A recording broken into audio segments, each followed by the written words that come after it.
Hello po, good day po sa inyo lahat and welcome to my channel, Best Investments by Meet Sabache, and I am an accredited seller of the MCA Home. So today, ang didiscuss ko sa inyo is yung construction update natin para kay Satiri Residences. Okay pa?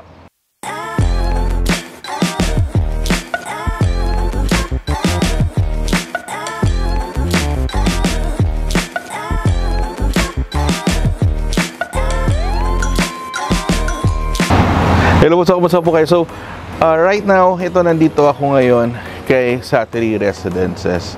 So, i-update ko kayo sa construction niya. As of March 1, 2024, nasa 89% na po tayo. Okay, so nearing na tayo sa 10% na lang mag-100 completion na, because ito, kung mapapansin niyo sa likuran ko, nag-open na si Rahu Building because mag-start na siya ng turnover. So itutur ko kayo ngayon dito sa likod natin. So ito I know you're all aware of this side. This one is kay Lana. So dito may mga available pa rin tayo ha. May available pa tayo kay Hakana Building. I think 2 unit yan. And then dito kay Lana Building, konting units na rin yata.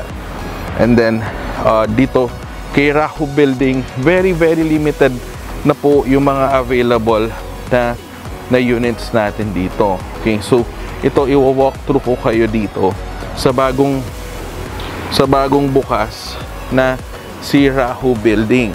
Okay, so ito po yung playground side ni Lana Building, and that's the swimming pool, 2 swimming pools, okay, yung kiddie pool, yung lounge pool, and then yung lap pool natin, so 3 pool.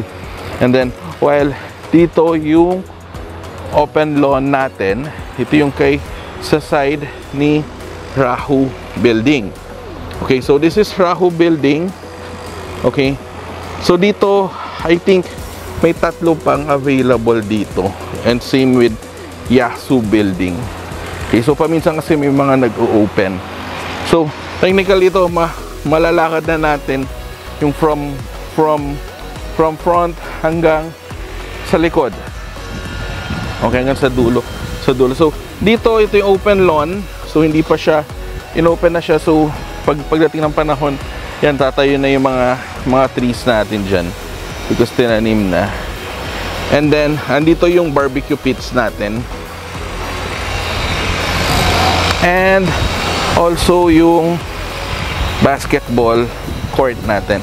So this is a full basketball court. Well, andito na si Lana Building. Si Yasu Building. So this is the last building, okay, na nandun sa dulo ni Satiri Residences. And kagandahan dito rin kay Rahu Building. So ito pong building na to, this also has a roof deck. Okay, and also meron tayong lobby. Okay, compared kay Lana Building, wala tayong lobby dyan. Pero yung main lobby natin is na kay Hakana. So dyan tayo nagsimula. So napakaganda. So right now, ito 10 AM. Medyo mainit po dito because summer na tayo eh. Okay, so napakaganda. So tinatapos na, tinatapos na nila yung construction natin dito sa amenity natin. Okay, and then while nandun sa dulo si Amani Building. So napakaganda, di ba po? So yun, so that concludes my update po for this project.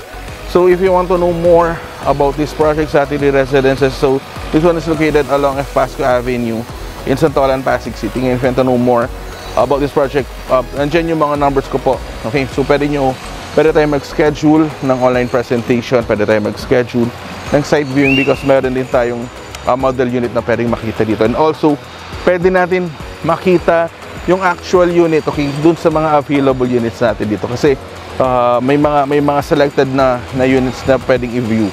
Okay, so again, thank you very much for watching po, and please don't forget to hit the subscribe button and the notification bell para every time na nag-upload ako ng bagong video ko YouTube, ma-notify po kayo. So thank you very much for watching po. God bless po, stay safe po, bye bye po.